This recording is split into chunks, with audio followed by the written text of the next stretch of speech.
Assalamualaikum warahmatullahi wabarakatuh. Ada sebuah anggapan bahwa mengonsumsi daging kuda dapat meningkatkan vitalitas, menambah stamina tubuh, menyembuhkan pegal linu, dan lainnya. Sehingga diharapkan, secara bertahap dapat mengatasi keluhan yang kemukakan itu. Kuda telah lama dikenal, memiliki tenaga yang besar dan kuat. Dapat berlari kencang, menempuh jarak yang jauh. Sehingga sering digunakan untuk membawa beban, atau menarik delman. Bahkan di bidang mesin, daya kekuatan suatu mesin banyak yang diukur dengan satuan horsepower atau tenaga kuda.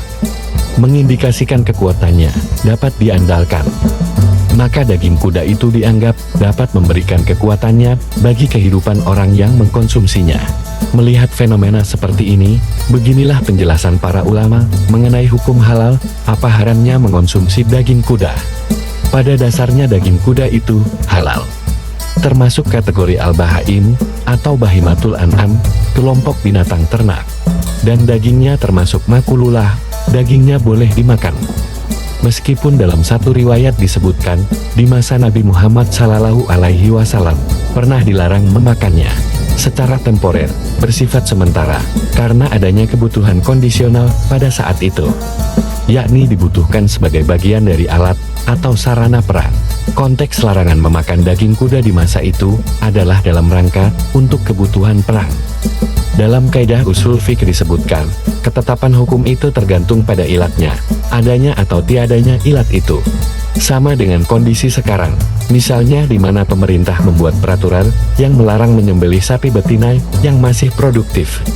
Karena akan mengganggu, bahkan menghambat perkembangbiakan ternak sapi domestik, yang sangat diperlukan, untuk menunjang kebutuhan konteks protein hewani masyarakat.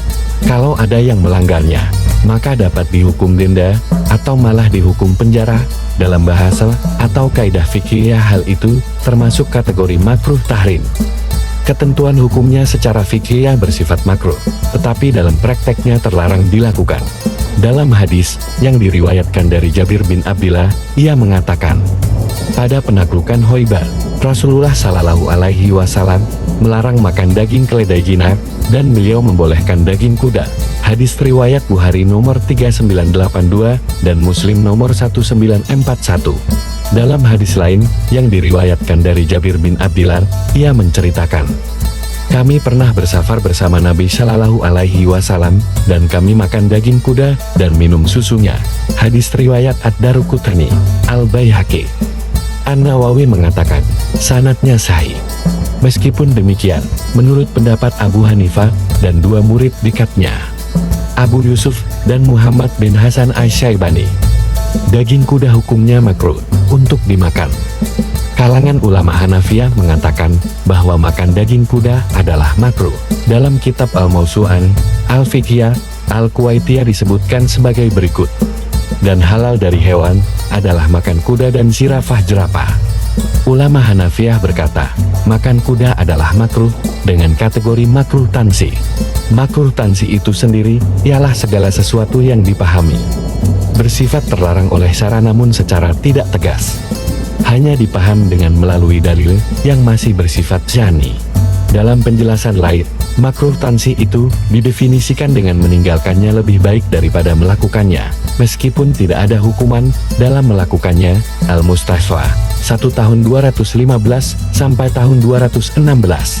Pendapat mereka yang memakruhkan memakan daging kuda berdasarkan dalil di surat An-Nahl ayat 5 sampai 7. Allah Subhanahu wa Ta'ala menyebutkan tentang bahimatul an'am, yaitu unta, sapi, dan kambing. Allah Subhanahu wa Ta'ala sebutkan manfaat yang didapat oleh manusia dengan binatang itu, termasuk manfaat untuk dimakan. Kemudian di ayat ke-8 Allah Subhanahu wa Ta'ala menyebutkan jenis hewan yang lain. Dia menciptakan kuda, bika, dan keledai, agar bisa kalian tunggangi, dan sebagai hiasan. Dia juga menciptakan makhluk yang tidak kalian ketahui. Surat An-Nahl ayat 8. Di ayat ke-8 ini Allah Subhanahu wa Ta'ala tidak menyebutkan fungsi hewan-hewan itu untuk dimakan. Padahal Allah Subhanahu wa Ta'ala sebutkan manfaat dimakan pada bahimatul an'am yang disebutkan di ayat sebelumnya. Namun pendalilan ini disangka berdalil dengan ayat ini untuk menghukumi makruhnya makan daging kuda adalah menyimpulkan dalil yang kurang tepat. Karena penyebutan fungsi kuda, begal, dan himar untuk dinaiki dan sebagai hiasan sama sekali tidak menunjukkan bahwa binatang ini tidak boleh dimanfaatkan untuk yang lainnya, misalkan untuk dimakan. Disebutkan manfaat bisa ditunggangi dan bisa juga sebagai hiasan. Karena itulah umumnya manfaat yang diambil dari kuda. Selain itu, kehalalan daging kuda juga, karena tak ada dalil atau nas yang melarangnya dengan syari atau jelas dan tegas. Para ulama menjelaskan, kuda tidak termasuk ke dalam kategori hewan yang haram atau dilarang untuk dikonsumsi, seperti buas, habaites atau menjijikkan, jalala, atau memakan najis. Binatang bertaring, yang dengan taringnya ia memangsa dan menyerang musuh atau mangsanya. Ditegaskan di dalam ayat Al-Quran yang artinya, dan menghalalkan bagi mereka at-thayyibat segala yang baik, dan mengharamkan bagi mereka al-khaba'ith segala yang buruk, menjijikkan. Surat Al-A'raf, ayat 157.